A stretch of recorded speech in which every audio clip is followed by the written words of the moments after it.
Τελεσίγραφο προς την Τουρκία και τον Τούρκο πρόεδρο Ρετζέπ Ταγίπ Ερντογάν έστειλε ο εξαπορρίτων σύμβουλος του Πούτιν, Ρώσος φιλόσοφος Αλεξάνδρ Ντούκιν, με αφορμή την ήττα της Ρωσίας στη Συρία.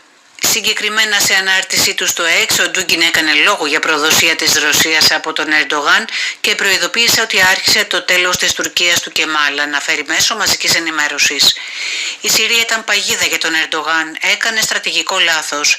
Έχει προδώσει τη Ρωσία, έχει προδώσει το Ιράν, είναι καταδικασμένος. Τώρα άρχισε το τέλος της Τουρκίας του Κεμάλ. Σας στήριξαμε μέχρι τώρα. Από εδώ και πέρα θα μετανοήσετε, έγραψε ο ίδιος. Η Δύση μπορεί να προσπαθήσει να εξαπολύσει μια παγκόσμια σύγκρουση με επίκεντρο την Ευρασία μεσοπρόθεσμα, ανέφερε ο επικεφαλής της Ρωσικής Υπηρεσίας Πληροφοριών, Σεργέι Ναρίσκιν. Οι προσπάθειες να επηρεάσουν την κατάσταση στη Ρωσία είναι ανεπιτυχείς. Οι Ρώσοι συνειδητοποιούν ότι το τίμημα της αντιπαράθεσης με τη Δύση είναι η ελευθερία και η κυριαρχία της χώρας, ανέφερε ο ίδιος μεταξύ άλλων. Από την άλλη πλευρά, η στάση της Άγκυρας στη Συρία ήταν μια κλασική οθωμανική στάση, θα λέγαμε, του τύπου συμφωνούμε σε κάτι, αλλά μόλις γυρνάς την πλάτη δέχεσαι μια μεγάλη βαθιά μαχαιριά.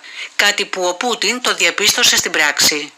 Η Τουρκία δεν έχει συμμαχία με κανέναν, ούτε με το ΝΑΤΟ. Το απέδειξε στην Ουκρανία, ούτε στο Ιράκ. Το απέδειξε όταν έκλεισε τα αεροδρόμια της στις Ηνωμένες Πολιτείες, ούτε φυσικά με τη Ρωσία. Την πούλησε άγρια και εισέβαλε δια αντιπροσώπων στο συριακό έδαφος κατά του Άσαντ.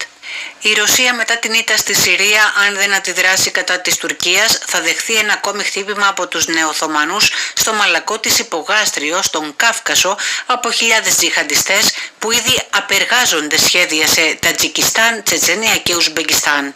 Από την άλλη, η Αθήνα πήρε το μάθημα που έπρεπε από τη στάση της Άγκυρας στη Συρία. Αυτό το μάθημα της Συρίας και της στάσης των Τούρκων ελπίζουμε να έγινε κατανοητό και από την Αθήνα, για να σταματήσουν να ακούμε όλα αυτά που ακούγονται εδώ και μεγάλο χρονικό διάστημα για δίθεν τουρκικά δικαιώματα στο Αιγαίο, τουρκοκυπριακό κράτος και άλλα.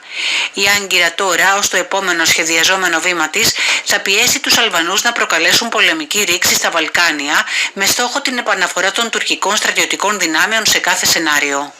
Το που θα σταματήσει αυτό το οθωμανικό κρεσέντο των Τούρκων όμως είναι γνωστό από την ιστορία και αφορά στην καταστροφή της χώρας τους και τον διαμελισμό της σαν τη Συρία, Κούρδοι και άλλες εθνότητες που ζουν σε αυτό, και αυτό ήδη έχει ξεκινήσει.